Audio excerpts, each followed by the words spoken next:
Hi, I'm Mark Edwards, and welcome to Musical Differences, a podcast, a conversation, a chat between friends who will discuss their musical interests, their musical obsessions, and their musical differences too.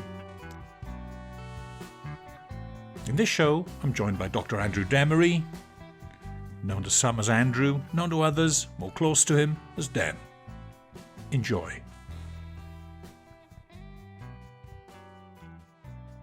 63. So my ears, I don't know what, you may have looked after yours. Not as well as I should have, no. but quite a few years ago, I've been wearing earplugs, and I had custom musician plugs made, Right. so they do the impression of your ear. Yeah. And then when you slot it in, it fits perfectly. But So you had I've been those for wearing gigs, you earplugs. mean? Was it just? Yeah. And there's very few concerts these days that I don't wear them. I mean, if it's like classical music or something like that, Yes. it's okay. But a lot of the rock shows, they just set the volume to stun.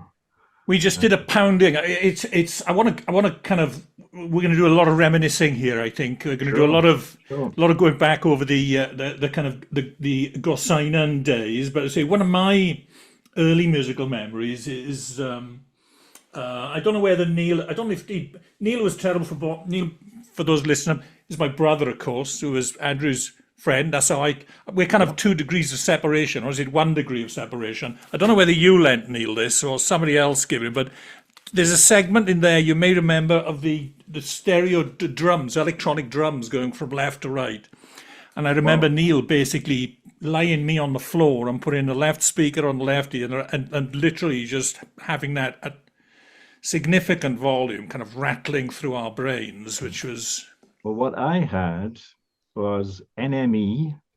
They did a cover mount flexi discs. Yes, I do. So I had the one for brain salad surgery. Oh, did you? And it had a song on it called Brain Salad Surgery. It's not on the album. And then no, but I know the song. Yeah. Then Philip Harris bought Brain Salad Surgery. I know that it was either Spike Michael Davis or your brother bought Tarkus. And then I bought Welcome Back, My Friends, to the Show That Never Ends, the 3 LP live set that came out afterwards, which had nearly all of Tarkus and nearly all of Brain Salad Surgery on it. And that's how I call it like the Swiss cheese of our record collections. So I'd buy one album, Philip would buy one album, Spike would buy one album, and you'd have the collection. One album. You have to go around everybody's house if you wanted to hear that record or borrow records and swap records. I don't know if you heard the story, but with regards to Tarkus, Keith Emerson was a big friend of Jim Davidson, the comedian. Do you remember Jim Davidson, the comedian in the UK? He was supposedly when Keith Emerson passed away. I heard he killed him. He shot himself. I think it was literally a bottle of Jack Daniels and a Colt 45, wasn't it? I mean, it was not total rock and roll. But when he passed away, I think the first person that Keith Emerson's wife rang was Jim Davidson. They were very firm friends. But the story goes that when Jim Davidson got married for the first time when he was about 18 years of age, at the wedding reception, so you can imagine a kind of 1970s wedding reception, flared trousers, tank tops, and whatever, and Watney's Red Barrel. And supposedly, Jim Davidson insisted that for the wedding song, the DJ played Tarkus, and Jim Davidson, which if you've heard it, the track is just crazy. And I can see him kind of dancing on the dance floor, which would have just been unbelievable. So look, Andrew, and I call you Andrew. Neil calls you Dem. Yeah, it doesn't matter to me. Most people call me Dem, but obviously you've sort of not really known me as well as Neil. That's right. Don't feel so familiar, even though we're old men now. No, absolutely. But I said thanks for joining us here. This is, I started a business podcast recently, and I just realized that I needed a kind of develop some skills really as a podcaster, as an interviewer. So the idea was I'm doing this as a kind of parallel exercise. So I got the business one, which is all with kind of people from the IT industry, and this one here, which is I find is much easier conversation about a topic that I'm sure it's clear to myself. You're in the same boat here. Music. I could use that as the kind of lyric. Do you remember the John Mayall song? Music was my first love, and it'll be my last. I think is the. Yeah, he died very recently. Oh, did he? I didn't know. Yeah. Right. I mean, that was one That was his song. big song. I mean, It was a big song, and but only one that oddly most enough, people would know. You know.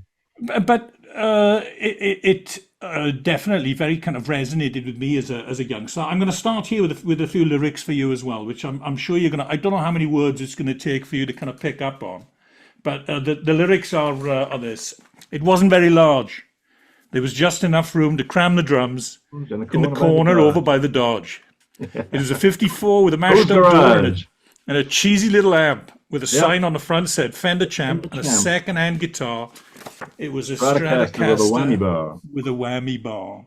And we're of that era in some respects. I don't know if you'll remember my brother Neil playing in a band, and I don't know if we ever saw the band that I had back in the day, back in Swansea. We used to play in the Coach House and whatever. But that kind of idea of a small band kicking about, basically practicing to play in a garage, or maybe in a kind of church hall or something, as it might have been back then, was quite common. Do you have any memories from things along those lines? Neil's band? Yeah, I can get to that in a second. But it was funny when I watched your earlier podcasts with Chris and Andrew that you'd mentioned Picton Music. In the arcade there in Swansea. And I can remember Neil and I, being outside there looking through the window. We didn't have any money, so you couldn't go in, And they would have all the guitars there, the Stratocasters and the Gibsons and Burns. You remember the Burns, that's right. Guitars. And the thing that I can remember fascinating me was the very early days of synthesizers. Yes. So you had the modular Moog and ARPs, which cost probably as much as a house back then, and the ARP Odyssey, which had like a sloping side to it, and all the little funny colored they're like faders that you would push and everything, for all linking these oscillators and everything else. And that was about £700 in like 1971 or something. That's right. And we'd just be standing there gawping.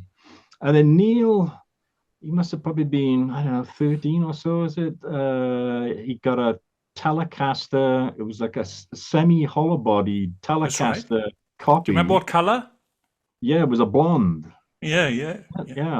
And the Marshall 50-watt combo. Marshall 50-watt combo.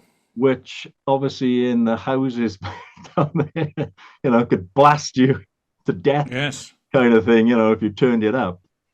So I remember Neil playing in the school, and when I was back the last time I saw him a few years ago, we got on to. Do you remember Papa Moses? I do remember Papa Moses. He did a little reunion. I think at the end of last year they did. They did about 2 or 3 numbers. Of Papa Moses.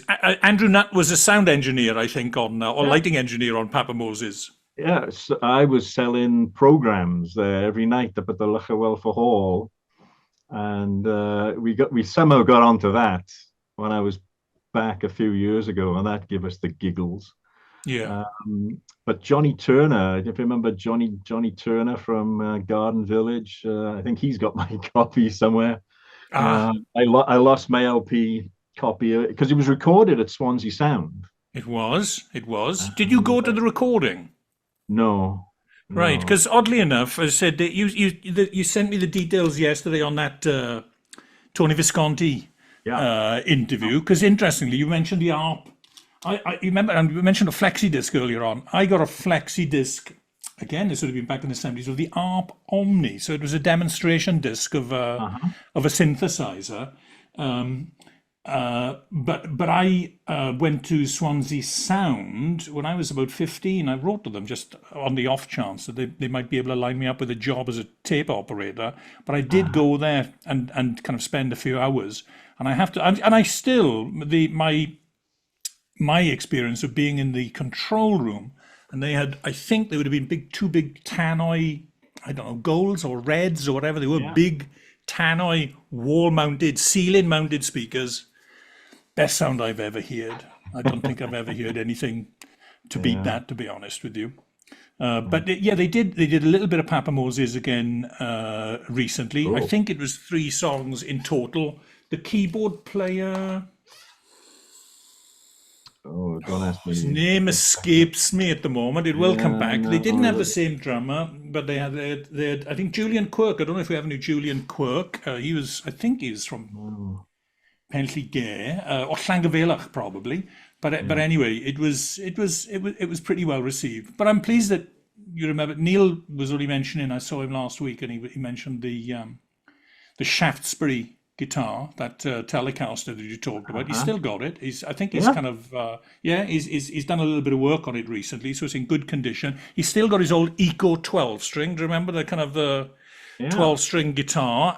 But unfortunately, the Marshall amp didn't make it. Oh, I was wondering I whether the one you have in the background there might have been his, but I sincerely wish it was, and it was an attempt to try and recreate it because it's from a series that Marshall brought out a few years ago. It's a kind of vintage 50, but it's the head. When I went to the shop, I'd yeah, spoken to yeah. them on the phone. I thought it was the combo. When I get there, it was the head. I had to buy a speaker cabinet to go with it, but Oh, I inherited Neil's Marshall 50 back in the day, and then when my band Inigo Jones, we were playing in and around Swansea. I never felt that the amp was loud enough, and uh-huh. I part exchanged it. one of Ooh, those moments to I regret could have because it that would have back. been yeah, it would have been Yeah. a lovely memento to have. But Neil still got his guitar anyway. So let's go back in time then if we can. I'm Yeah. interested in your. So we're both from Gorseinon. Oddly enough, Yeah. we're Alexandra Road. We were probably our teenage years. We would have been no more than maybe 400 or 500 yards apart. Many of the people you've already mentioned have come up in discussions. These were some of them are your age, some of them are in between my age. I'm 3 years younger than yourself and 3 years younger than Neil. But your first records, can you tell what were the first singles or LPs you bought? Well, the first things I remember, hearing, Right, um, I kind of made some notes. please. They were kind of like, for me, essentially three paths that were working in parallel. So obviously, I had an older sister, Susan, and when I was like 3, 4 years old, whatever she was interested in, I was kind of interested in, so of What was the course, age gap, Andrew? What's the age gap four between you years, two? four Right, years. okay. So she was 4 years older than me. And of course, that was the time of the Beatles. So that like some of the earliest things I remember are, She Loves You, From Me to You, and what would it have been? Then we went on to Freddie and the Dreamers, Jerry and the Pacemakers, the Dave Clark Five. There was Hmm. all that kind of stuff was happening very early on, but there wasn't. You'd spoken in some of the earlier podcasts about how back in those days, you didn't have instant access to everything. So we had TV, which when I was, very young, was 2 channels, and then was all of 3 channels, That's right. and there was no daytime TV or anything like that.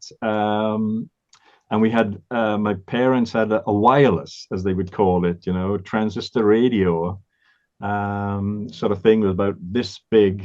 Yeah.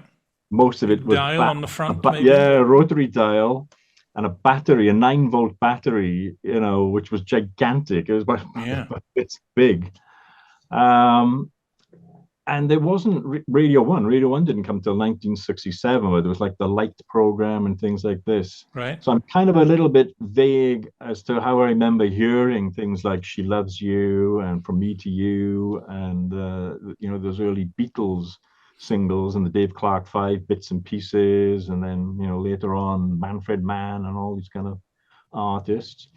But my mother was a big fan of a lot of the remember the variety shows that would be on TV back in those days. Val Doonigan, Lonnie Yes. Donegan, not Lonnie Donegan. Roger Whittaker might have been Roger there Whittaker, on that one, as you yeah. said. Val Doonican, Nana Muscuri, and all Nana these kind of Muscuri, the people. Singing Nun. Yeah, so you would have acts appearing on shows like that. So the Beatles were on like Morecambe and Wise, and we would just all get excited to see this. So as I say, my sister was my first kind of person that I look up to Of with regards influence. to forming my musical taste.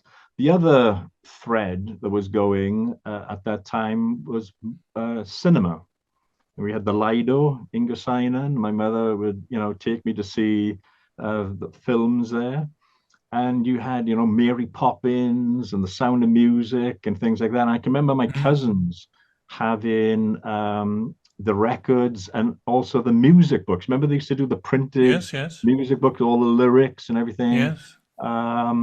for Mary Poppins, for The Sound of Music, so all those kind of songs. James Bond. My mother was a big fan of Shirley Bassey, of course, Tom Jones. So Shirley Bassey had done, Goldfinger and things like Yeah. this in 1964. So here's a kind of a flash from the past. Let's hope this will work. Okay. This, can you see this? Yeah, I can. This is my sister and myself standing on my bed. I'm about 3.5 years Right. old. And in between us is a poster of Poster. the Beatles. Oh, is it? Yeah. And it's a kitty cat wallpaper on the wall behind. Is that So Alexandra Road, or were you at a no, previous no, no. property? That was in Brynaithin. So you guys were living up in on Frampton Frampton Road Road, that's right. You remember then. Frampton Road, do you?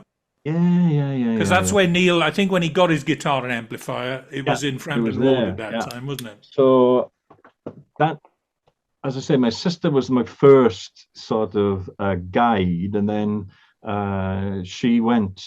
Strangely, she didn't go to Gowerton school when she did the 11 plus. For some bizarre reason, she got sent to Pontedawe. Right. And you were mentioning Tony Visconti just Yes. now, and he married Mary Mary Hopkin, Hopkin, that's right. and she was in the like upper sixth when my sister was in the first Oh, form in wow. Pontedower, Right. and Mary Hopkin would play, the school assemblies and things like that. And Small my world. Bearing in mind, she was signed by Apple and yeah, recorded. Maybe did Visconti produce I don't those know. were the I know days? Or Paul I think Paul McCartney. McCartney Paul would McCartney have done would have that. been So involved then. effectively, only one or two steps removed Yeah, from McCartney at that yeah. time. And I did. Oh, somebody asked me. We had a Burns Night celebration a couple of months ago, and somebody asked me to put a playlist together at the end of the night for people who have a sing song, and I just put a load of numbers together, ranging from the Proclaimers and 500 Miles to Oh Green yeah. Green Delilah, Sweet Caroline, or whatever. And then my daughter, she said, "You've got no women in this soundtrack." There was like a playlist of about 10 I heard you songs. say that. Yeah, And I've I got was like, well, I've loads got to of female find artists. something. And I ended up putting Those Were the Days by Mary Uh-huh. Hopkin in there. So Yeah.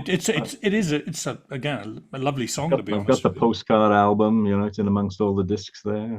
Amazing, amazing. Yeah. So, did you ever meet So Tony Visconti, by any way? Did any? I did not. No, I did not. So go back to So where you were. We'll come back to yeah. your kind of your So my music career sister later. then, obviously, is now, 12 years old sort of thing. And then when she started becoming a teenager, she started borrowing albums like people did back then, from her friends in school. So I got to hear music that way. And when I was still living in Brynaithin Road, we were living next to the family of Harry Silk and his wife Joan, and they had 5 children. And the youngest son was a guy called Ronnie Silk, and he was an absolute gem of a guy. Uh, People think I'm annoying now as an adult, but when I was like a 10-year-old boy, I was really annoying. I was the type, would have a million questions, Right. things, and Ronnie had, as a young man, he used to buy motorbikes, BSAs and Triumph Bonnevilles and things like this. And I'd be there when he'd be sort of trying to repair them, like on a Sunday afternoon, and I'd be peppering him with a million questions. But him and his brothers also had a really great record collection. And for reasons that I'll never be able to understand, they used to let like the 10-year-old me go and get a handful of LPs and borrow them. And borrow them. Yeah. And that exposed me to so much stuff. So if anybody out there knows where Ronnie Silk is, he moved to Australia. Because I think didn't Andrew Nutt? I think he was inclined. He thought there was because you've heard he called you a Stargate. I appreciate that. They were very kind in the way they spoke about me. Well, humbled. And it's lovely, really, isn't it? And it is true, though, Andrew. I mean, I have no doubt about it that my record collection here today is in many ways shaped by what I mean, your appearance in my life at that time. I don't think I would. I don't know how else. Although I didn't get into Zappa when I was younger, I kind of got into him probably when I was in my 20s and so on. But you introduced even me to. Yeah, I can tell you. Think Weather Report and Zappa, and I remember the front room of yours in Alexandra Road. It was darkish as well, actually, if I remember rightly. Yeah. But so Ronnie Silk is the Stargate then, or the Silk family. You're saying there was a whole group of them. He had 2 brothers and 2 sisters. I only remember the name of his youngest sister, Marjorie. And he had 2 brothers, Jeffrey and Raymond. Raymond, I can remember joining the army because I remember seeing him in his, army dress. But they were, considerably older than me. So it was only really Ronnie that I had much interaction with. But he's older than you as well, was he? Yeah. So he would have probably been 20 or so, probably 10 years older than me. Oh, wow. So a mature. And he was the youngest one, sort of still left at home. Right. And we used to talk about music, and we'll get on to acts like Deep Purple and things. But I can remember him going to London to see Deep Purple Mark II and the Rainbow in 1971, 72. So the time of like Made in Japan, kind of stuff. And he got me into Hawkwind and things like this. Ooh, so I never quite made it there. Yeah, so he would let me borrow these albums, and there were things that you would expect, like Rubber Soul and Revolver by the Beatles, right? Let It Bleed and Get Your Yayas Out by the Rolling Stones, right? Led Zeppelin 1, 2, and 3. You had a record library on hand, then, basically. Yeah. The first Black Sabbath album. He had also, like Bob Dylan, the Byrds, the Band, Leonard Cohen. So I would borrow those. They didn't actually speak to me. No. At that time, but now years later, I have everything by the Band, everything by Dylan, right. And Dylan as well. Everything by Leonard Cohen, everything by the Byrds, and on and on and on. Extraordinary. And I don't know if you remember, but around 1970, 71, the records, or at least some of the records, would come with an inner sleeve which had little pictures of other albums on that label. So absolutely. Deep Purple. So I borrowed Deep Purple in rock. That was what got me into Deep Purple. Was that Phil Harris? Was it his? No, did you borrow that off Ronnie? Yeah, this is from Ronnie. And then I bought it later when I couldn't borrow it anymore.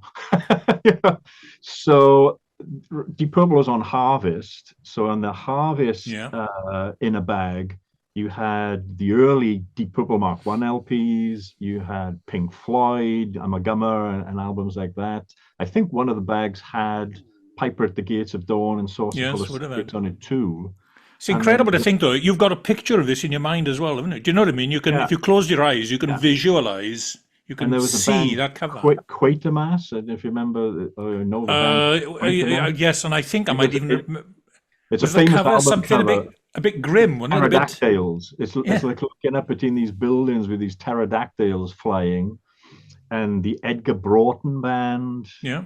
Barclay James Harvest and things, Roy Harper. They were all on the Harvest bag, and then I must have borrowed things like Bridge Over Troubled Water, Simon and Mm. Garfunkel, Yep. Yep. and in their bag, That came in a similar type of bag. Yeah, that's right. yeah. CBS So maybe then, would it? yeah, CBS, yeah. So it was, Bob Dylan, More American. Santana, but it had artists that sort of were interesting to me because you would look at these pictures. Yes. So there was a group called the Flock, and I don't know if you've ever heard of the No. Flock. And I think Ronnie and his brothers must have sort of been looking at these bags and buying the album because they had all these strange albums. Another one called a band called Pacific Gas and Electric. Right. And I'm now living in California. I have an account with Pacific Gas and Electric Really? because that's the electric company, the gas company. But they were a band with like a brass section and everything. I didn't really get into them. But I remember thinking, I quite liked the Flock. And you were talking about the Mahavishnu Orchestra on one of the other podcasts. And Jerry Goodman, who was the violinist in the Flock, left to join the Mahavishnu Orchestra. Right. And then later on went to the Dixie Dregs. Oh, right. Okay. Yeah, with Steve Morse. So, interesting. Something I just realised there, Andrew, was I said so those inner sleeves. I'll have bunches of them here somewhere. I don't think I got any of them to hand here. But those inner sleeves, they were incredible marketing, really, weren't they? I mean, that was the record company kind of promoting its wares very cheaply. But am I right in thinking so? The Harvest band, so it was a British label, so they were pretty much British, they were and the EMI. CBS ones were American bands, from what you're Yes, saying, mostly. I think, predominantly. Because another one was Taj Mahal, and Right, okay. Ronnie had this first Taj Mahal album, so I took that, but at sort of like 10, 11 years old, the blues, I wasn't really ready for the blues, and I wasn't ready for, like Leonard Cohen and Bob Dylan, but No. years later, I've seen Taj Mahal now live several times, got all those, and in years subsequently, I went back and bought a lot of this material that I only kind of remember Yes. from this period. And when I moved to the Netherlands, at the end of the 80s, and I can remember Legacy, which is Sony Music's reissue label. Yeah. They re-released the first Flock album. And I thought, I've got to get that on CD. I remember it being great, and it wasn't really. It was okay, but But I remember the second album was called Dinosaur Swamps, or Dinosaur Swamp, and this is the second album by the Flock.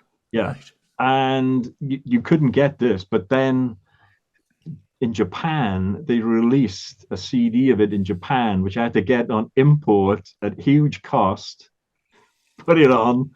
The one song that I remember was called Big Bird Fly. And I thought, oh yeah, I remember that. That was great. And then the rest of the album, I'm like, oh no, what have I done? And I still have it. I haven't listened to it now in years, but no. So there was sometimes the memory can be better than the reality when you sort of like you remember tastes or something like that. You think, oh yeah, I used to love eating that as a kid, and then you go back and eat it, and you think, what the hell am I gonna eat? Absolutely, a toffee apple or something like that. Yeah. Jubbly, I don't know musically. I don't know if there's anything that had incredible appeal at that. The other interesting thing I think about music of that era as well, we were young, weren't we? Our senses we must have been so much more acute, Yeah. and our brains, our minds, fresh to it. If you listen to the Andrew Nat conversation, he was talking about going to Gorseinon Carnival and kind of Yeah. walking through the the fairground Fair. that we had there, and the smells and the sounds and everything. It is a heady I can still mix. remember them playing Chirpy Chirpy Cheep Cheep Cheap, cheap. over and over and over, on the fair.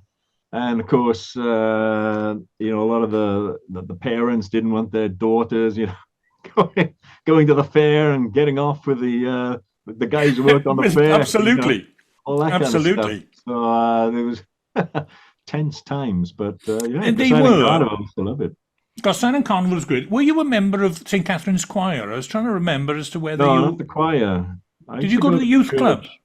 Yeah, I went to the youth club with Because the youth club Holland. was a again. I wouldn't say it was the Silk Brothers emporium for music, but I do also remember that for me again. It was a bit of a thrill for me, wasn't it? Hanging out with guys who were 3 years older, so I was there as Yeah, the Neil's younger brother. But I remember the guy who ran that youth club at one Steve point. Morris, wasn't it? I can't remember his name. He was a few years older again. I think he might Yeah, have I even think had a his name was Steve moustache. Morris, Steve, correct. and lived up in Llangavelach. But so there was a lot of music played Yeah, there, mainly singles, I think, more than anything else. But whether it would yeah, have been T they had Rex and albums. Yeah, there was girls. The girls were there as well, so you weren't going to there was put some on, attraction towards you that, know, and cigarettes, and yeah, cigarettes. and you know, if you put on Tales from Topographic Oceans or something, the girls weren't going to be very happy. No, So absolutely. you I had to don't think be. yeah, I don't know if I was going to follow on that one. I just saw, I don't know if it's a case, yes, supposedly supporting Deep Purple in the US next year. They do these kind of double bill Yeah, type of things. I don't think they'll have it. I think when Deep Purple are coming to the UK, they might have somebody like Blue Oyster Cult or something like that with them, which they did. I saw them on their last tour. My daughter works at Computer Centre, and Computer Centre had a box at the O2, so I got uh-huh. the opportunity to go along. I never saw Deep Purple. Let's can we focus on Deep Purple for a little bit here on that one, because Yeah. you mentioned In Rock. So but I say Machine Head, and especially I think kind of Made in Japan, those albums. And you may have heard me say that I saw an Yngwie Malmsteen interviewed recently where he said that as a young teenager growing up in Sweden, everybody had Made in Japan. It was just like, and it must have been probably the case in Gorseinon, I would have thought. I mean, Made in Japan was Not that everybody had it. Philip Harris had it, so we can all listen to it. well, So to Phil get back Harris, his to uncle, of course, owned a record shop, didn't he? well, even before that, because you know it as Sullivan's, Yes, I think of the shop as Danny Evans, which was his grandparents, his granddad. right. And Phil and I used to go down there and play and wander around at the record store. And there was an area in the back that we could go and play. It was closed in, safe. Um, and Phil's grandparents, they would get all the promo posters and things like that for all these records. And I can only assume that Phil probably, had his bedroom walls Yes, completely covered. plastered. So they would give me posters as well. And a few years ago, I went on Google, and started looking for some of the posters that I Brilliant. had and could find most of them. Two of them were Deep Purple posters for promo posters for Made in Japan. Right. One was a giant promo poster for the Charisma record label. Record, yes. That was Genesis, wasn't it? Yeah. Genesis, Lindisfarne, and I can remember a band on there, which to this day I don't even think I've heard, called Capability Brown. I know the name. But no, his name. Wasn't he a landscape Garden gardener? I designer. think? Yeah. So I found that poster Did you online. buy it? No, just the image. But But question on that, if I can, or question, sure, don't you think that? And so they were on your bedroom wall. yeah, I'm of the opinion. I say that I've got a son who lives out in the US. He's in North Dakota, slightly different part of the Oh, country yeah, to yourself, just outside of very. Fargo. But he Oh, came over yeah. to the US he got a scholarship to an athletic scholarship to play basketball. But Uh-huh. his bedroom wall covered in basketball pictures. Do you know what I mean? It Uh-huh. was Yeah, just, yeah, yeah. and I have a feeling, once again, though you don't, it's hard to even comprehend potentially the influence that those posters on the wall would have had on you. I mean, Yeah. if you look at the record collection around you, I would have to say it had a massive influence on you. All of these things, Oh, for sure. And my sister Susan had bought Black Sabbath's Master of Reality right? album, Yeah, I've and got that that was here. an embossed cover, open. It was a flip top, open top, and it came Right? with a poster. So she had that poster on her wall, as I Yes. can remember, and pictures of Robert Plant and all these kind of And do you people. remember the Vertigo logo on Yeah, on yeah, the yeah, yeah. We used label? to, we used to think that if you watched it long enough, you'd go woozy or something. Correct, correct. It never happened because all It the never credits, happened. the credits were on the other side. Then you had to flip it over, side A, side B kind of thing. Yes. So I had the Black Sabbaths with all the Vertigo logos on them, and getting back to the posters, behind my bedroom door, I had a giant. This is the only poster I haven't been able to find on Google. It was the band Taste, and it was a. I remember it being like a black and white poster with Taste done in red, and it's Right. Rory Gallagher was the guitarist. So it's essentially a close-up picture of Rory Gallagher in kind of guitar hero mode, but of course, trying to do a Google search on the word taste is not easy, Yeah, yeah. you know. Could be a bad So one. Need to be careful there on that. yeah. So then, because with regards to the Deep Purple, and again, because my sister had been borrowing records, and I had Ronnie Silk to borrow a lot of records off. I didn't really have to start buying records till about 1971, Right. and initially it was just a couple of singles. And I remember my first single, this is going to surprise you, is by an act called Spring Water. Well, And I've never heard of that. it was an instrumental called Oh, I Will Return. And of course, at that age, it didn't sort of ring any bells. Now, at my advanced age, I actually listened to it online the other day. There's a terrible version of it online. I don't know if it was that distorted when they made it, or it's just that distorted when they transferred it. But it's basically the hymn "Abide with Me." lovely. Yeah, and why this appealed to me That was your at age, first single. yeah, at age 11, I don't know, but there it is. But my second single was "Fireball" by Deep Purple Right, with purple. Demon's Eye on the back. On the purple label, beautiful label, don't No, you no, think? that was on Harvest. That was on Oh, Harvest. isn't The it? first, the first on the purple label was Machine Head, Right. and Neil that had was Never Before. Do you remember yeah the the single, single? the Neil had the single, single and Never When a Blind Before. Man Cries Oh, don't you was think the that's a B stunning side. song? Beautiful. Yeah, and strangely enough, I've seen Metallica play it a number of Have times. you? Yeah, Right, yeah, right. yeah. They also played Um, Budgie, of course, but that's another digression they for played later. Budgie. I'm just trying to think. I saw there was another one of those Cookie Monster band, those metal bands. I can't remember which. Opeth. Oh Opeth did a yeah, version of When a Blind Man Cries. yeah. For me, that is a beautiful piece of music. Blackmore at his best. He's still probably. I mean, he's a strange. I did have the opportunity to meet him in 1980, and he was very Yeah. pleasant. Yeah, he was very pleasant. Bearing in mind, we were, me and Wayne Harris, we were long-haired, denim jacketed fans who'd come to a concert, Uh-huh. slept in a field overnight, and turned up at the hotel the next day. Nice. But we played football with the band. But he was very nice. Bearing in mind his reputation is at that time was pretty awful. And what he's gone on and done since, I can't quite kind of get my head around. But he's still, he's in my DNA. Made in Japan. I've got a box set of Made in Japan here, which is so these are the three concerts that they did. Oh yeah. Two in Osaka and one in Tokyo. So basically, the album was put together from. I have the high res files of all of that. Do you? I do. I, I have enough high res music, to keep you going for donkey years. Can you just briefly explain a bit what is high res then on that? I know CD is. I thought was high res is It's just a higher quality. So higher again. when CD was developed, during the 70s, there were certain limits, what you can do in technology, and if you want to make it economic. So the CD has a sampling rate of 44.1 kilohertz, which means you can get to about a 20 kilohertz bandwidth, and it has 16-bit quantization. So if you think of graph paper, Yeah.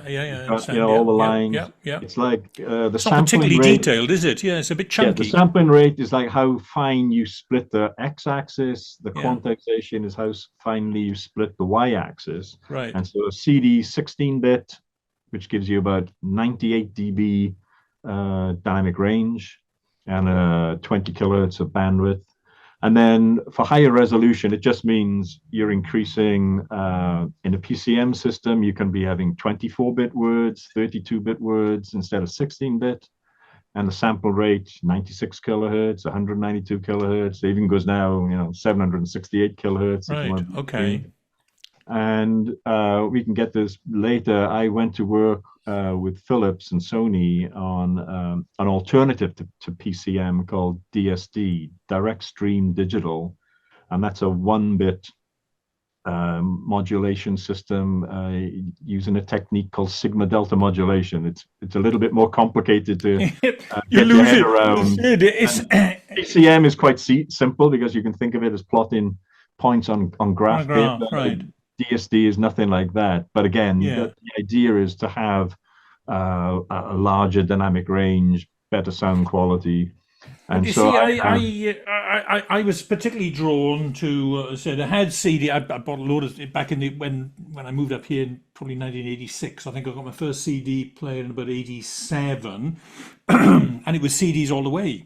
But then in about I don't know when it was, must have been late 90s, maybe early 2000s.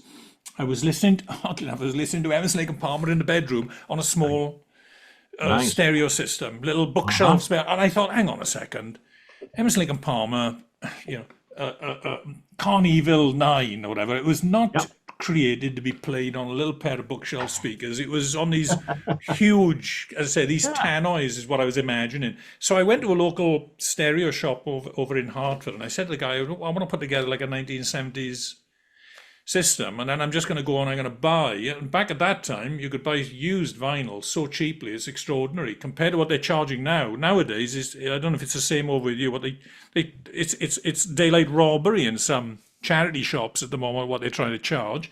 But back then, the guy got me a pair of Celestion Dittons, which was like two 12-inch floor standing speakers. I can't remember, the turntable and the amp were nothing to write home about, but the speakers were great. And I went over to the local charity shop in Hartford at that time, and I bought pictures at an exhibition, and I bought Rick Wakeman, Six Wives of Henry VIII. which I mean, I don't think I'll have to hear some of this high res stuff with you, but I don't think you can beat, particularly recordings of that era. I'm of the opinion, again, if I can find my most prized possession, really is a copy of Electric Ladyland from like whatever it is, 1969, first pressing. The nude lady cover or the American? Yeah, well, it was British, yeah. So one of the nude lady on track. versions. They're on track. Correct. Yeah. Well, I got a 70s reissue on Polydor, and then I got the track version. The track one I don't play too often because it was that expensive. I'm just parking that one for the time being. But for your retirement. Well, I don't think it'll cover cash that. in. Yeah, not the way that prices are going nowadays. That's for sure. Yeah. But I still, and I've even got a hankering for. I mean, I'm intrigued by. You said you're so visual because you've got these pictures, the posters on your wall. I mean, I used to put, it's a joke, I used to put beer mats on my bedroom wall, which again did that have an effect? Yes, I think it probably did in some respects. Do you know what I mean? It's kind of Yeah. kind of surrounded by those things. But even record labels, I find appealing. You know what I mean? Oh, yeah, I can get a sense of nostalgia by looking at. I've got a lovely copy of Sylvia yeah, yeah. by By Focus, Focus. Yeah. which again, I'm assuming you probably played many times yourself at some. That would I have been have. right up your Your street, wouldn't brother it? had the Moving Waves album. I don't think he did. I don't think so. I think I No, know. He was not a big buyer of albums. He was maybe he was a maybe he borrowed it permanently off somebody. Somebody had it because I can remember somebody having Moving Waves, but Neil borrowed, and then I have a feeling maybe never returned. I don't know, but I'm thinking he had some Purple. He had a bit of Pink Floyd. well, I can run you through some of that because the first album purchase for me was Machine Head on Purple Records with the It was a lyric, lyric poster, wasn't yeah, it? the lyric poster inside and everything. And I bought that at David Evans in Swansea Lovely. The because department store. you'd ask the other guys about the record shops. I didn't actually buy very much at Danny Evans. I remember buying a few singles. I don't remember buying albums there. By that Well, point, well. I mean, I was already off to Swansea and You went could to, go to you could get on the bus and go to yeah, Swansea and spend a yeah. day and come back. And of course, you know what a Sullivan's. Wasn't it Ken and Janice? Yeah, Was it, yeah. I think, Ken is still around. I saw Ken a few years ago when I was yeah, back there. So yeah. So in David Evans, you could go in those like telephone kiosk booths and listen to music. So when it came to me buying my first album, I was like, is it going to be this one or this one? So one was Machine Head. yeah, The other one was the first album by Jojo Gunn. I don't know if you okay. remember I him. think you made the right choice. I don't know much about Jojo Gunn. Well, there were some of the guys that came out of the band Spirit. Oh well, I Jay love Spirit. I love Ferguson. Spirit. I'm a big Randy California Yeah, well, it fan. was Jay Ferguson got together in a band called Jojo Gunn. They had a big single called "Run, Run, Run," Right. and so I listened to it in the booth, and I thought, so I ended up with Machine Head, I'm and just trying to then think. Track one. Is it? Does it? It's not.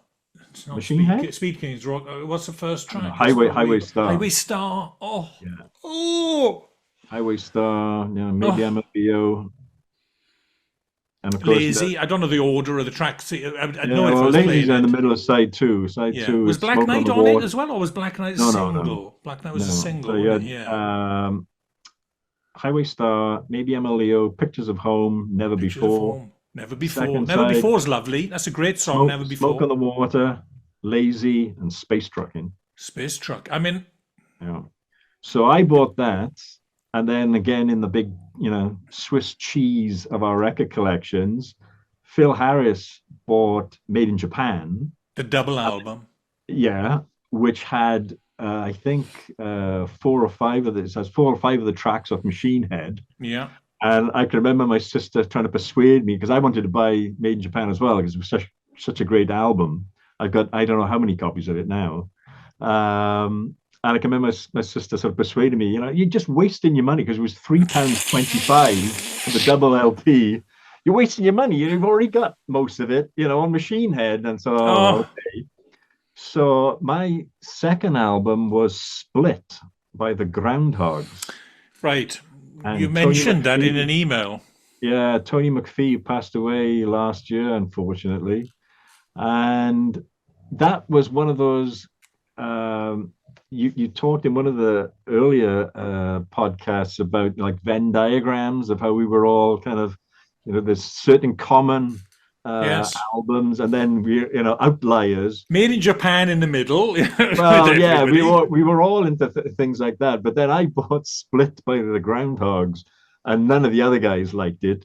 And Phil or his grandparents gave me a Groundhog's poster. There's another one of the posters I had on the Right. wall, which was for the album "Who Will Save the World: The Mighty Groundhogs." And to this day, I still love that split album, and I've got no end of live BBC sessions and things like that from Right. the time. I've got most of the other albums up to like the mid 70s as well, but only the album Thank Christ for the Bomb I find is kind of comparable to Split. The others, are not quite as interesting. And getting back to Deep Purple, so then I bought Deep Purple in rock. So Right. I bought it after I bought Machine Yeah. Head, even though I Yeah. heard it first. I think Spike bought Fireball. Phil bought Concerto for Group and Right. Orchestra, I remember Neil and borrowing that. yeah, and then Burn came out. So then, Right. oh no, you had Who Do We Think We Are? Yes. Who do they think they are? Which was the last Mark II album. Yeah. And then Burn, which was the first album with David Coverdale and Coverdale Glenn and Glenn Hughes. Hughes. And next month, so only in a few weeks, it will be 50 years since Yes. Philip Harris and I saw Deep Purple doing that tour in the Brangwyn Hall in You were there. Swansea. Yeah. Have you And heard the album Made in Europe? yeah, I think Neil had, or somebody had that one. I never liked that No, one. no, no. So Made in Europe is a I don't know if you call it posthumous. Basically released Tommy many Bolin was it? years. No, no, no, no. So Made in Europe was like a counterpoint to Made in Japan. So it's Yeah, live Mark Two, sorry, Mark Three. yeah. It's the Burn tour. So it is that tour where you saw them at the I must Brangwyn I Hall. must be confusing that with another live album they brought And out. it is there were many live albums. I think Purple suffered. If you compare, oddly enough, if you compare them to the likes of Zeppelin and Black Sabbath, Black Sabbath probably gonna be the ones that are going to be remembered farther into the future, in my opinion, than any Well, of them. they've certainly influenced more They bands, but have, they have, and yeah, but Purple seemed to they didn't protect their intellectual property particularly well, and they were churning out compilation albums. But I would really recommend you get Made in Europe, because it opens with Burn, Coverdale. uh-huh. Say it's like the California Jam is 50 years ago, by the Yeah, way, the California Jam, and yeah, that's yeah, that's yeah, that's the band that you saw then, effectively, yeah. yeah, yeah, yeah, yeah, yeah. So Harris had Burn, then your brother had Stormbringer, and I think Yes, he he did also have bought that. Come Taste the Band, He which did is by Come Taste the Bolin. Band as well. Yeah, but that at that point, my interest had already gone. Right. Um, Burn, okay. After that, It got a nothing. bit funky for you. Yeah, and I didn't care also for the because they got back together later on. I Yeah. saw them in the Netherlands in '93, the Mark II Yeah. lineup, but I didn't care for the albums they redid. No, they were But pretty awful. I also saw them, when was it? It might have been just before COVID on my birthday at the Warfield in San Francisco. So there was a gap of, like 40 odd years from With Steve seeing Morse, as I said, with Steve, and Gillan's voice is not too bad. He's not. It could be worse. and He's it not was too bad, and they perform. Don Airy on Don key. Airy again.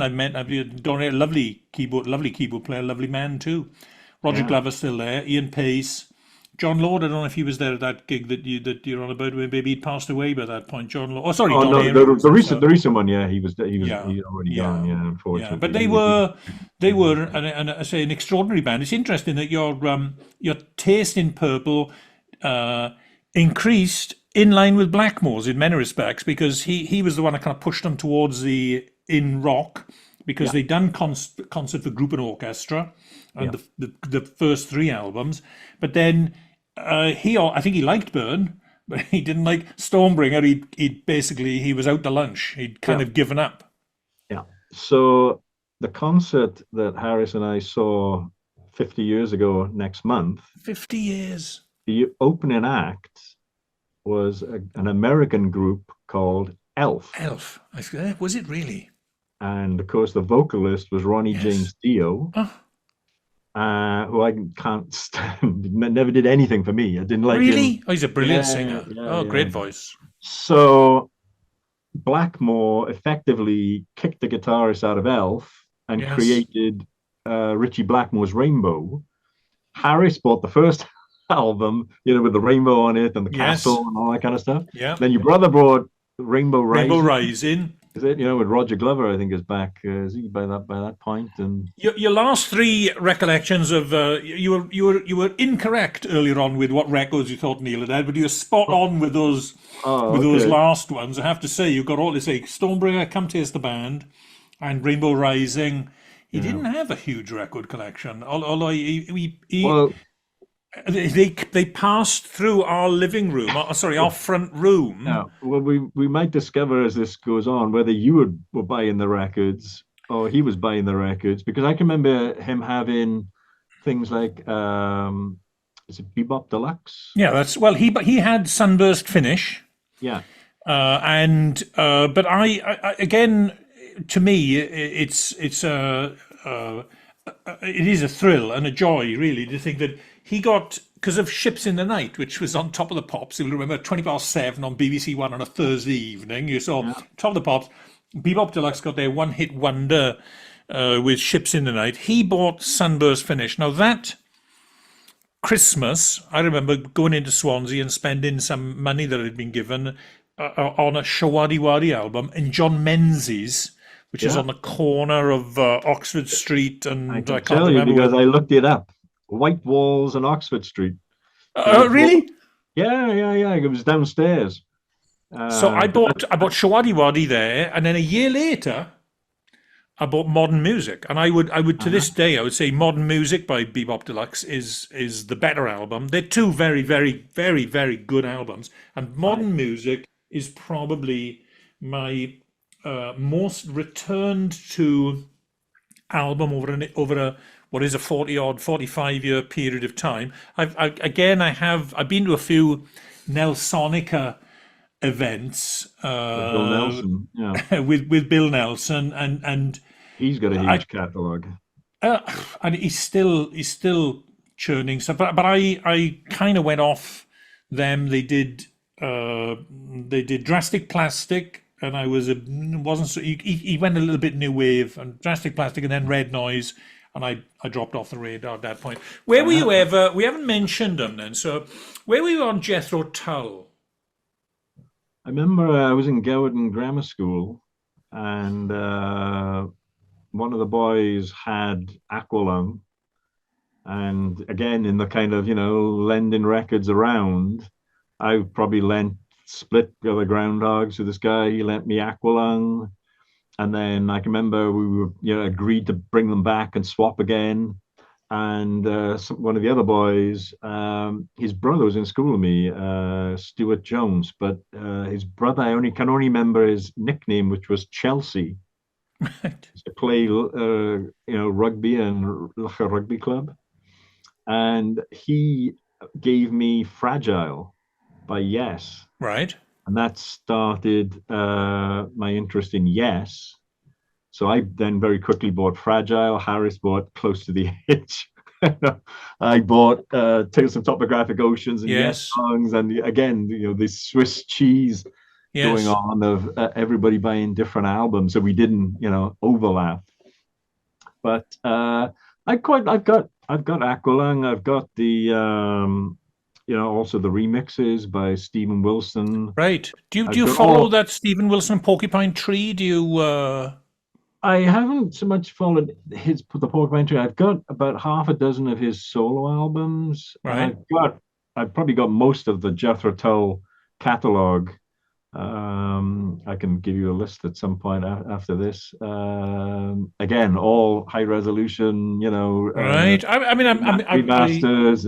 They're all I expanded. They're all multi-disc sets now with alternate versions or with live stuff and everything. So I've got all the albums from from the beginning up to Gone Past A, and was it the Broadsword Broadsword album? and the Beast, yeah. But did you Yeah, like them? I don't know whether, again, did they get the imprimatur of Andrew Demery? Do you know what I mean? I don't think they got the they were approved by.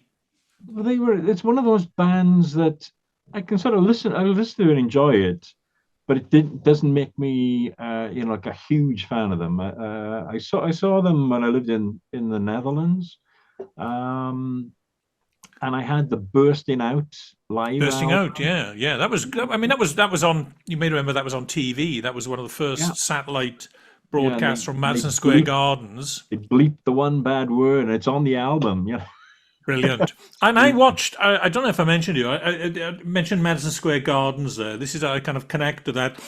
I uh-huh. was on Twitter just in the beginning of 2024, and I saw somebody mentioning that Fish, not the Scottish No, singer no, from no, Marillion, but the no. American band, Phish, who I'm interested.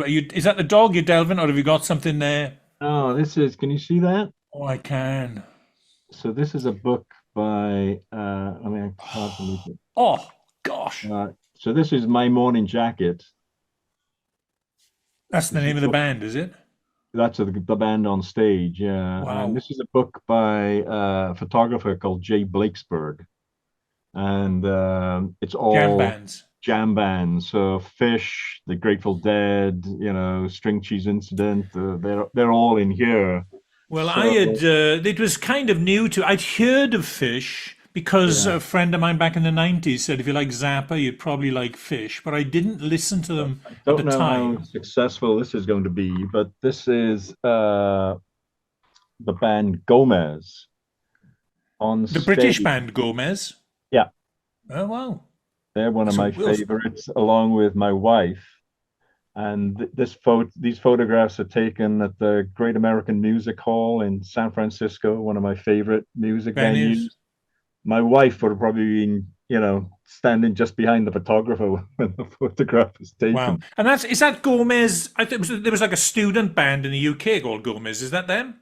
Yeah, All right. yeah. And Okay. the band's not active at the moment, but the two of the main writers and musicians, um, they came through last year and did their first album in its Right. entirety.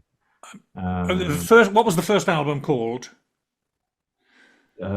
And I um, know all of the songs. And they were a very they were like they're rather a pothead band, weren't they? I yeah. mean, Do you want me to get it? It's just yeah, going to do be that. here. Um, I'm sure it's the same people. Those photographs looked amazing, by the way. oh, the photographs are fantastic. So the first album was called Bring It On. Yeah, no, I got that. I got that. It is a Yeah, good album, yeah. but it's very studenty. I always thought it. Yeah, they're It kind of they originally from Southport, near right.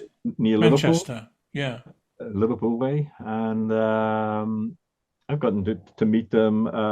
So Ian Ball and Ben Ottewell, they came last year and played all of that album, just the two of them, and right. some select other songs. But my Got you. wife and Got I you. have seen them loads and loads of And times. they're So a jam band, are they? they're considered jam band. When we saw them, let me grab this. I wasn't gonna start pulling albums for you because I thought we'd be here till the Well, cows. they don't. As long as they're not too far away and it's No, no, no, reasonably no. easy for you. Yeah. So this is an album called Way Out West. Say for all the reflections. Right. Okay. Yeah. Yeah. Is that the And band or the album name? that's the album name. So it's Gomez. Oh, it is Gomez again, eh? Right. Uh, this was recorded over, I think, 3 nights at the Fillmore in San Francisco, and my wife and I were there for all three Were you? nights. Oh, were you? Oh yeah, yeah, yeah, yeah. And so, in addition to all their songs, they go through, a lot of their catalog. They covered John Martin, Right.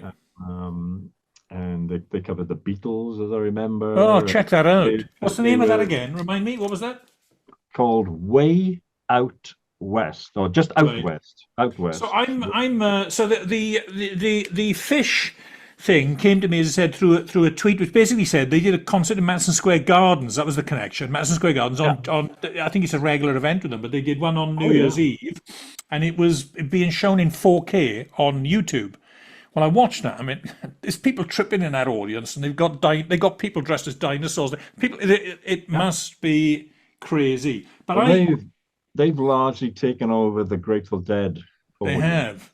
But the whole jam band thing, since then, I've kind of so I'm at the moment I'm trapped in a Spotify playlist called Modern Jam Band. Oh, there you go. This has got stuff like I'm just trying to think of what the name of the bands are. Is it which is the Fitzkey Brothers, String Cheese Incident, Lucid Evolution, the Motet, the Moon City Masters, Disco, Midlife, Baked Shrimp, Mungion, is it River Spell? And do you know what? I can put it on. I mean, I'm kind of exercising to it, but I don't think there's a track on there I don't like. Yeah. I'm kind of getting into playlists where the songs are, it's not one band playlist. It seems to be. I don't know why. Perhaps actually, I tell you, Spotify is why. Yeah. In many respects, because they are compiling them and allowing people probably to put kind of compilations together and promote them. Well, one thing that I found over the years, particularly when I look at certain genres, progressive rock, jazz rock, fusion, jam bands, as you mentioned it. For me, there's kind of always a fine line between what I like on the one side and on the other side, like, they just seem to be going through the motions of trying to be something that's on the other side. And when it comes to the jam kind of stuff, I mean, I like the Allman Brothers band. Brilliant. They can play 30-minute tracks or whatever. Jessica, isn't it? Is that the track? I'm just trying to think. That's the classic, isn't it? Which one? Is it Jessica? Isn't that it was Top Gear theme tune over here for like 20 years, and but they're dual guitar, and there is a band on that playlist here that instantly when I heard it, I just thought it reminiscent of the Allman Brothers with a twin guitar. If you've had some of the live Zappa stuff, you would know Whipping Post. Yes, absolutely. That's their song. Classic. But for on the other side, then the Grateful Dead, for example, have never really grabbed me. No. And I've got friends who are really into the Dead and everything. And of course, there was an entire industry set up around them. Isn't it amazing? Tape trading and going to concerts and all this kind of stuff. It's fabulous what they did, though. And it looks like Fish, as you said, Fish have taken over some of the audience, but also I think the way that they release, years Sacramento, 1996 or whatever, there is an appetite. But listen, the Zappa family trust are kind of working the same strategy there, I think, aren't they? There's a lot of, and I say this 1971, I think I mentioned in the email recently. Is it 71 Rainbow?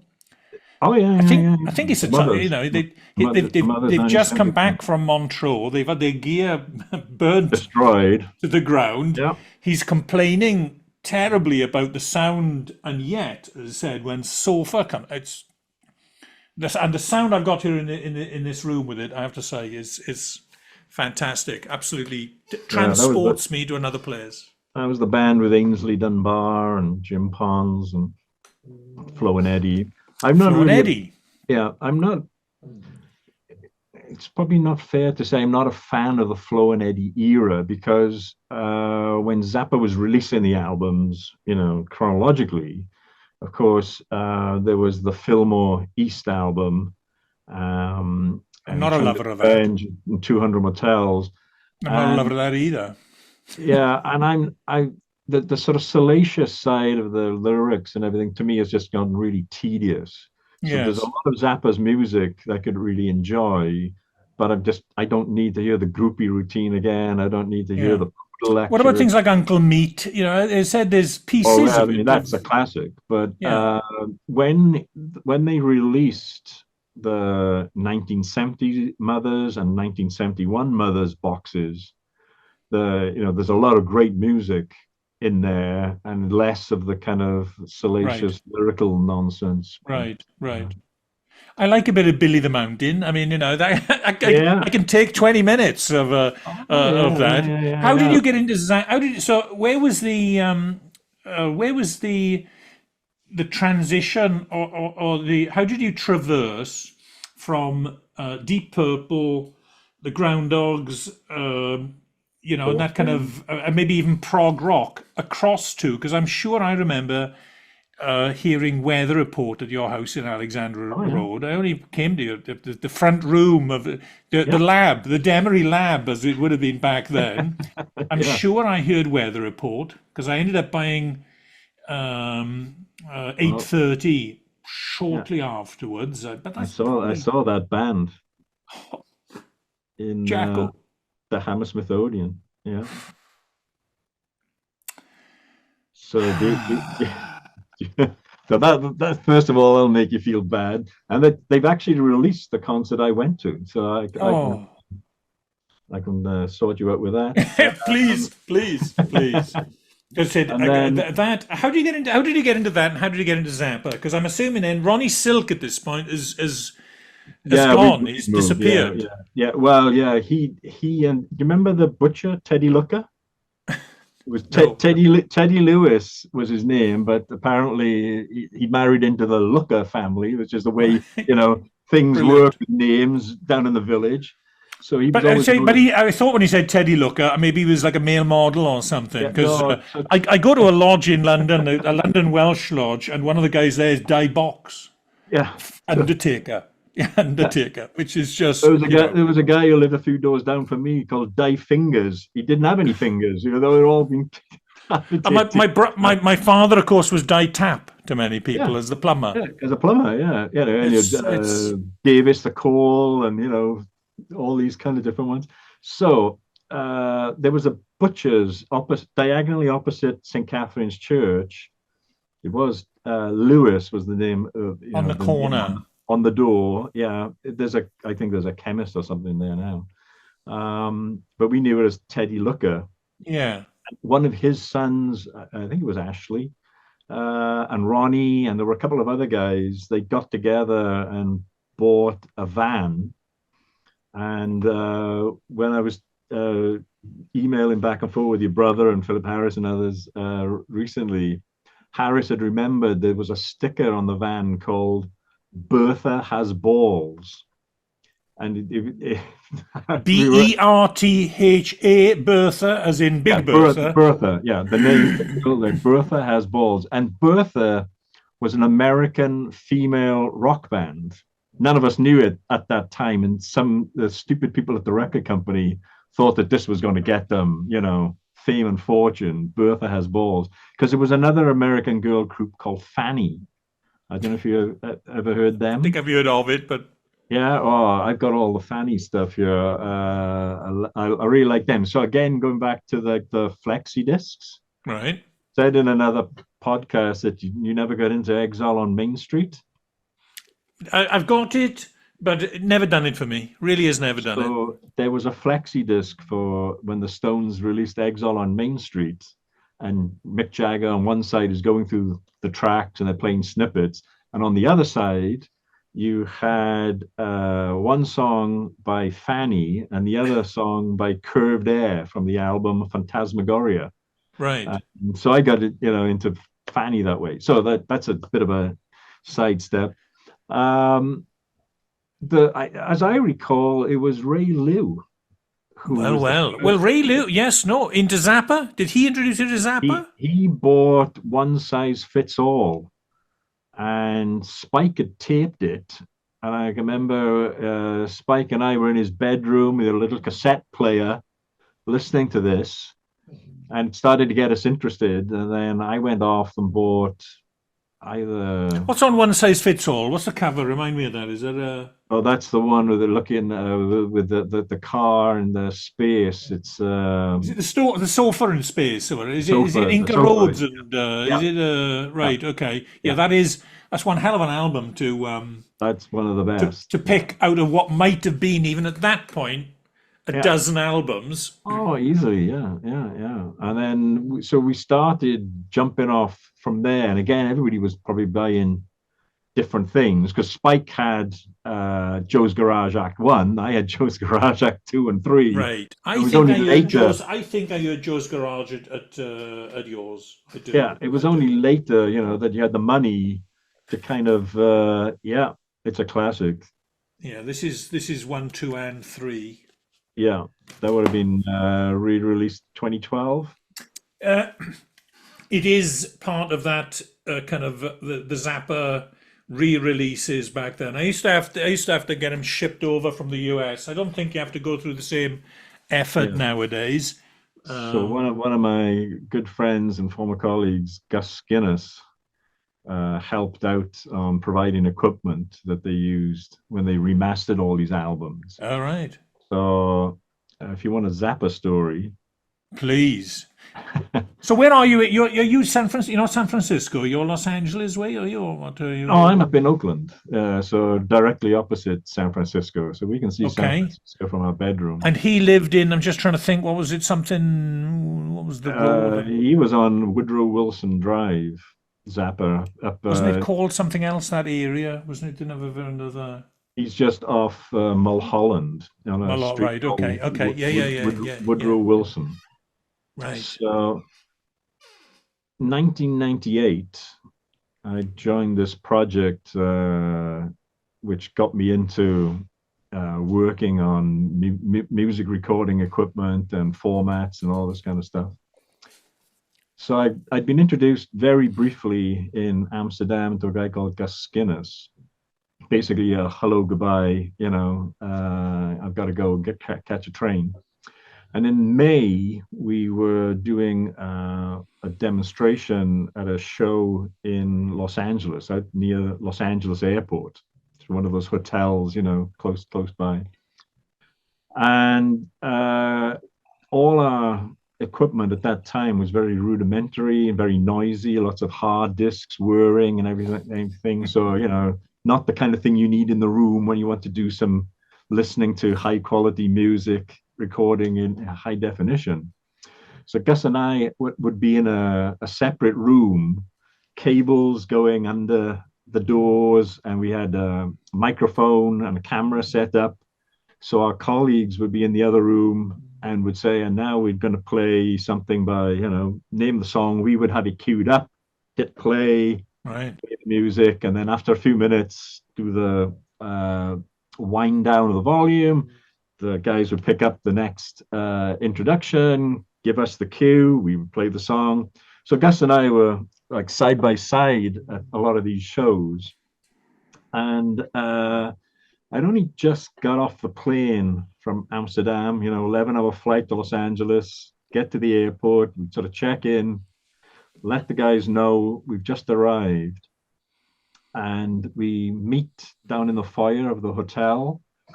And just by coincidence, Gus and I seem to have ended up on the same ends of the sofas and things that they've got lying around in the lounges. And it was chatting away, and I'll never forget the question that Gus asked me, and it was, "Do you know Neil Young?" And I'm like, do I know Neil Young? And I'm thinking, am I just woozy now from the flight? Is this a manner of speaking or something? Because I didn't know at that point that Gus had worked with all these famous musicians. Right. And we, get into the dialogue all about music. So we're in the middle of the show doing our thing, and somehow Zappa came up, probably because we were in Los Angeles. And Gus was one of the first people I knew who did tons and tons of things on a cell phone, back when cell phones and the bills were really expensive. So Gus is there. I'm sitting next to him and I can hear him now. He calls a number and I can hear him saying, "Hi, Susan, it's Gus. Is Midget there?" And I'm thinking, well, I only know of one person who's called Midget. and this was Midget Sloatman. And Midget Sloatman was Gail Sloatman's brother, and Gail Sloatman It's Gail became Gail Zappa. Zappa. Right. And then I can hear Gus saying, "Oh, he's up at the house." So, so he Is rings up, Midget there? you know. Then he slides a piece of paper to me and says, "Do you want Frank Zappa's phone number?" I'm like, "What? Who the hell is this guy?" Kind of thing, because we've only really just met, you know.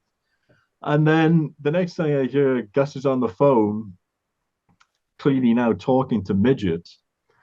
And the next thing, Gus turns to me and says, "Do you want to go to Frank Zappa's house tonight?" I'm like, "What?" He goes, Yes. "Do you want to go to Frank Zappa?" I'm like, "Yeah, sure, you know, why not?" So we go and get dim sum, go up to Frank's house. He passed away by then. And Midget was working with Dweezil, his son. And Midget lets us in. So we go to Frank's. Is midget a midget? I just No, have to it's not. It's just apparently Is his he six brother. foot four? That's No, the he's not joke, is that it? big either. But Right. apparently, he has a twin brother, I think, called Squidget. So one of those stupid things. So we go to what is Frank's seating area outside the Utility Muffin Research Kitchen Right. studio. And I don't know if you've ever seen the photographs with all the Zappa nameplates going up Yeah, I have. in Yeah, the yeah, wall yeah, yeah. section. And it caught my eye as you walk from this area into the studio. There's the front cover, the collage that was burnt weenie sandwich Right. Okay. Got it. with a strange face and Got thing it. with the Yeah, yeah, angry yeah. eyeballs and all that kind of. So Dweezil sort of said, "Oh, you know, I'd already met Dweezil with Gus before that, and so he said, oh, I'm going to go off and do some stuff. So okay, Midget joins us for food. So I'm sitting there in Frank Zappa's listening chair. The next minute, Lisa Loeb walks in shorts and a t-shirt. She was going out with Dweezil at the Dweezil. time, plops herself on the arm of the chair with her arm around the back of my neck, and she's chatting to me like she's known me all my life. I'm sitting there, you know, I'm going to pinch myself. I'm in Frank Zappa's house. You Absolutely. know, Lisa Loeb, all the stuff that I'd seen in all the photographs. I was lucky enough to go back a few other times, and I'd met Spencer Chrislew, who was an engineer with him for a long time. He was a great guy. And So did then you get to go into the vault as well then? Because he's yeah, yeah. right. So Because Joe Travers, who's the Vaultmeister now, yeah, and had done all those reissues in 2012 with Gus and Bob Ludwig and the late Doug Sachs. He said, "I'll give you a guided tour of the vault." brilliant. Well, why not? You know, tapes everywhere. It was a brilliant thing that he did, though, and I don't know whether he had an inclination, as many maybe genius artists do, but perhaps he realized he had a short amount of time. And but you think about it, the guy just seems to have worked, and Oh worked yeah, again. The production capacity of him, recorded everything at a time when people yeah, probably gave away their material or their intellectual property quickly. He managed to protect it and look after it. The house, I did have a, I went online because didn't he? Wasn't it sold eventually to Lady Gaga? I think, and it she was was. It going to look was. after it. The house, it's a stunning Yeah, abode, isn't it? I mean, you know, it is. yeah. I don't know if it was whether it was just built up over the years, but it was quite an extraordinary property. And it's isn't. I don't know enough about what's happened over the last few years, but it's a terrible disappointment. I think that the family seem to have splintered. I've seen Zappa play Zappa on a couple of occasions. A great show, but it's caused all sorts of family problems, Yeah, which is unfortunately, always a we pity. we went back a few times when Gail was still alive, and we we developed all this, you know, recording equipment and everything else, and wanted to, was trying to persuade her to let us remaster the catalog and Digitally, well, to sort of have these high resolution right? versions of some of the key albums, to draw attention to the format and everything. But she had a much bigger picture of what Mm, she wanted to happen, and we because we were going and say, well, we're Sony. People think that you represent all of Sony Corporation, but we were like a project. You had Sony, Sony Consumer Electronics, Sony record label, and everything. We right. didn't have the say of, so we couldn't go as Sony Music and say, oh yeah, we're gonna re-release all these albums. So Universal Music stepped in at some point, and that's what those when those reissues started, because they wanted to do all of the catalog, Right. not just a few bits here and there. But I had a great time chatting with Gail and I say Dweezil, and I told Dweezil that I'd seen him on stage with his father at the Hammersmith Odeon in At 19 Hammersmith Odeon. in like 1982, and he sort of like, oh, a bit embarrassed almost, I think, about that. And when you spoke to Tanner, he mentioned that he'd seen Zappa there, but maybe he'd forgotten that I ran into him, Ray Liu, Junior, Spike's brother, Martin, Martin. on the Underground, because Richard Llewellyn, Dick, as you may know him, Yeah. um, Richard went to university in London, and I used to go and crash at his place because a lot of the, particularly the American bands, who would come over, they would only play in London, so you Yeah, had to go and correct. see Nothing them. ever. It's very rare. It said Purple played Swansea. I saw Uriah Heep in the Brangwyn Hall. Very, Yeah, very yeah, little ever came, in my opinion, to Wales at that time. I saw Jethro Tull in London in 1980. So that uh-huh. was Hammersmith. Hammersmith Odeon is still to this day probably my Maybe with favourite. Eddie Jobson, was it? No, it was just before that. It was the Oh, Stormwatch tour. So it was the same group that had done Bursting Out. Barrymore yeah, yeah, Barlow, yeah, the yeah. two John Evans and Richard Palmer or whatever, and I can't, not John Glascock. I think he had passed away. I think it Yeah, was Dave Pegg at the time. That was yeah. 1980. But I still think that's probably my favourite venue over here. I came a few years ago, by the way, to see Steely Dan play Gaucho in the Beacon Theatre in New Oh, in York. New You've York. probably been there at some point. Yeah, yeah, yeah, yeah, yeah, yeah. But go and see gigs back then, I think was quite a challenge. And Neil never did it. Neil went to see, I think he went to see Yes in Bristol Yeah, on the he did with Tomato. no, that was in Wembley. He came with Oh, was me. it? Oh, I Yeah, thought it yeah, was yeah. The Bristol big he'd gang of gone to. us.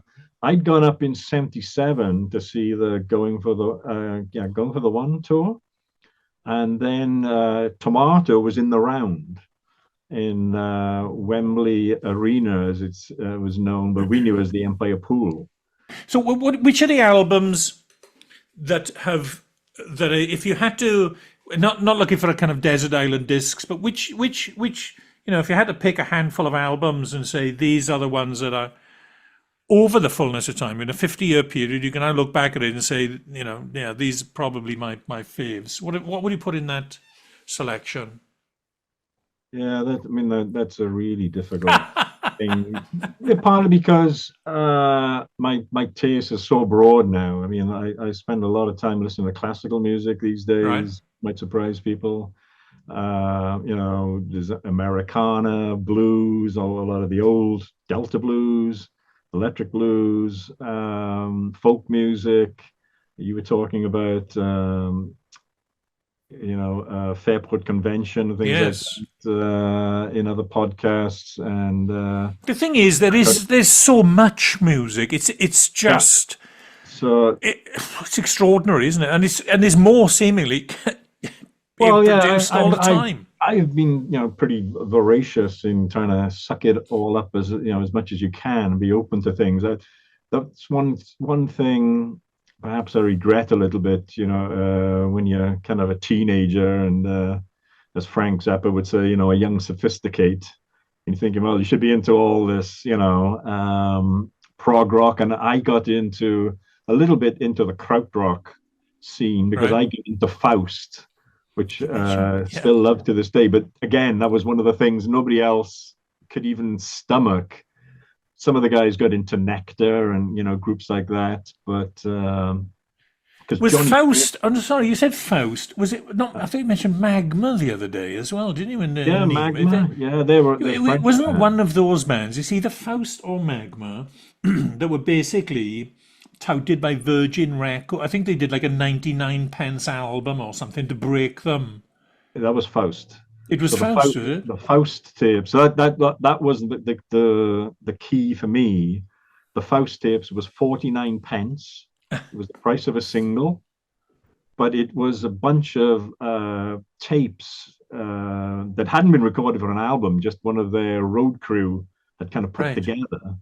Yeah. But there were parts of it which I just absolutely love. And then I went and bought the first Faust album. But by the time I bought it, it was a reissue. When it was originally released, it was in on a see-through vinyl in a see-through cover, and just that X-ray of the fist. So for the people, it would look like that who were watching. And then Faust 4 has the track Krautrock on it, and that's just the one with all the blank music notation, the bars Right. on it. But I got I don't know it at all. It's yeah, completely passed me by, as has the, Magma. yeah. The strange thing is, Johnny Turner again, with his brother Paul Turner. Paul Turner had a really big record collection as well, a lot of prog stuff, and also, Daryl Hall and John Oates, Abandoned Yes. Luncheonette and things like that. But had also Nectar and some of these other bands, Ashra Temple, Amondoul. I don't think they had Can.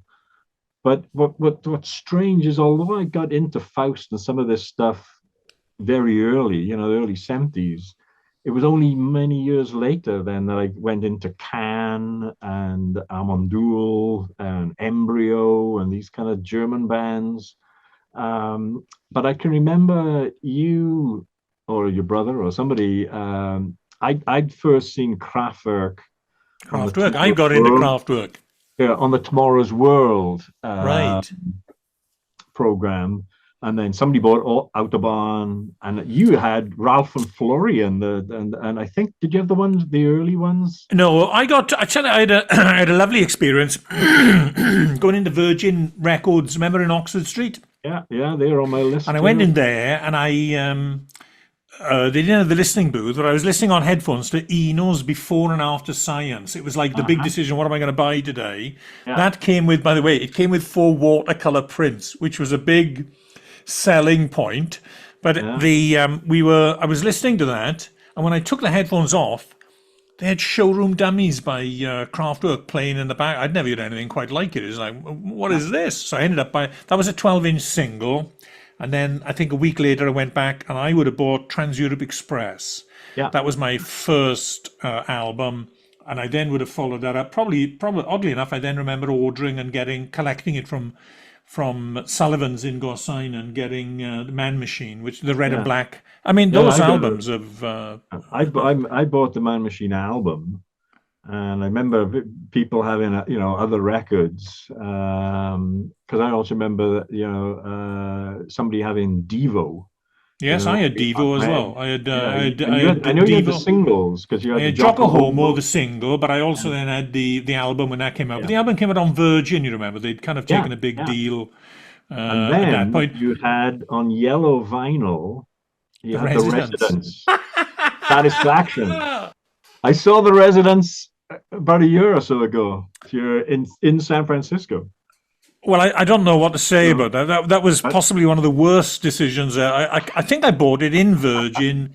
There was a yeah, guy, Steve Mitchell, behind it, and he recommended it. And I thought I couldn't get my head around it at all. On the same day as I bought that, we went to see Star Wars in the Odeon, the oh, first there you original go. Star Wars movie. I fell 97, yeah. asleep during it. We queued for about 2 hours to get in, and then I kind of fell asleep. But those, say, Kraftwerk, electronic bands. At the same time, I remember picking up the Man Machine, which I'd ordered from Ken Sullivan in Gorseinon, and then coming back to school with a Sullivan bag and the Man Machine. Yeah. And I remember bumping into Ray Lewis at that point and telling him I think I'd just seen they might have had a poster or an album down in Sullivan's. Tinseltown Rebellion had just come out at that time. Oh yeah. And I was a bit freaked out because Zappa, to me, looked like Sutcliffe, the Yorkshire Ripper, if you remember. But I don't think it was intentional. I think it was just the curly hair and the and the moustache or whatever. But if you look, do you have Tinseltown Rebellion? Yes, I've got that. I have that here. You Not one of my favourites. Yeah. It's not a bad album. If you look at the top, where he's got Tinseltown Rebellion, Yeah. you'll be able to see the original title, Crush All Boxes. Oh, is it? Yeah. Yeah. Referring to what? He produced an album that he was going to release called Crush All Boxes, and they started preparing the artwork, and then he changed his mind. Oh, right. Okay. And then they just scrolled over Tinseltown Rebellion, but just behind it in a few places, you're able to see text for Crush All Boxes. I will check that when we're finished here now. But I haven't been able to extract.